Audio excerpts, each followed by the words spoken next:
నా పేరు మోత్కూరు మల్లేషు. నేను తెలంగాణ ఉద్యమకారుల జాయింట్ యాక్షన్ రాష్ట్ర ప్రధాన కార్యదర్శి సుల్తాన్ సార్ ఆధ్వర్యంలో రాష్ట్ర ప్రధాన కార్యదర్శి. నా పేరు మోత్కూరు మల్లేష్, నా కంటోన్మెంట్ ఏరియా.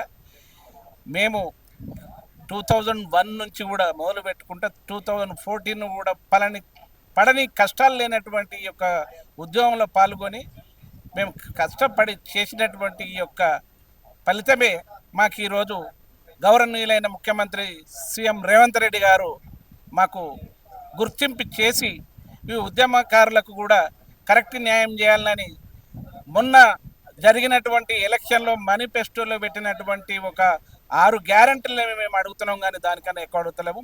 ఫస్ట్ ఉద్యమకారుని గుర్తించి ఉద్యమ కార్డులు ముందుకు ఇవ్వాలని కోరుకుంటున్నాం.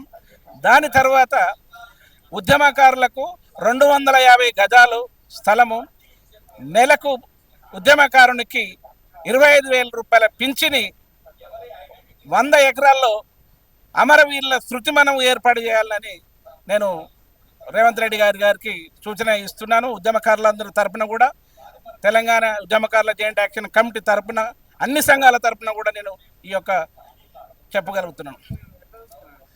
ప్రభుత్వం ఇప్పటి వరకు అయితే ఉలుకు లేదు, పలుకు లేదు. గత ప్రభుత్వం 10 సంవత్సరాలు పోయింది, పరిపాలన అది పోయింది, ఉన్నది లేదు, అంతా ఊడ్చుకొని తిన్నారు, కథం అయిపోయింది.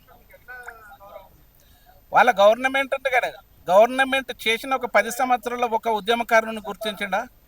ఒక్క ఉద్యమకారుని గుర్తించి అయినా గుర్తింపు కార్డు ఇచ్చిండా? ఎక్కడ ఉద్యోగాలు ఇచ్చిండు? ఎక్కడ చేసినాం? ఎట్టి చాకరీ చేస్తున్నటువంటి ఒక ప్రైవేట్ జాబ్లో చేస్తున్నటువంటి వాళ్ళ అప్పుడు తన్నులు దెబ్బలు పడి పోలీస్ స్టేషన్లో పోయి ఇంత కష్టపడి చేసినటువంటి ఒక సమస్య. ఖచ్చితంగా మాకు రేవంత్ రెడ్డి గారి మీద నమ్మకం ఉంది. ఉద్యమకారులను గుర్తించి ఆయన ఖచ్చితంగా చేస్తాడనే ఈ కేకే కమిటీ అనేది ఏర్పాటు చేసిండు. ఈ కేకే కమిటీ అనేది కాలయాపన కమిటీ కాదు అని నేను అనుకుంటున్నా. మరి ఇది కాలయాపన కమిటీ అంటే మళ్ళీ ఒకటే సంవత్సరంలో దీనికి కూడా బొందబెట్టే ప్రయత్నం ఖచ్చితంగా జరుగుతుంది. నేను కేసీఆర్కు 100 సార్లు కలిసిన సార్, ప్రజాభవన్లో పోతే మొత్తం ఒక దోమన్ రానియాలే లోపలికి.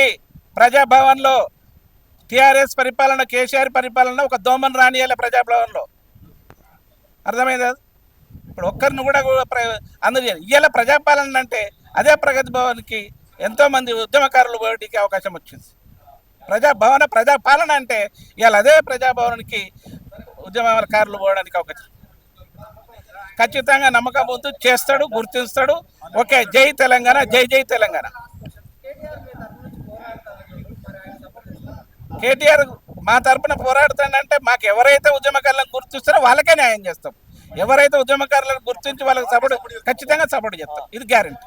Okay. Subscribe us and press the bell icon for more interesting updates.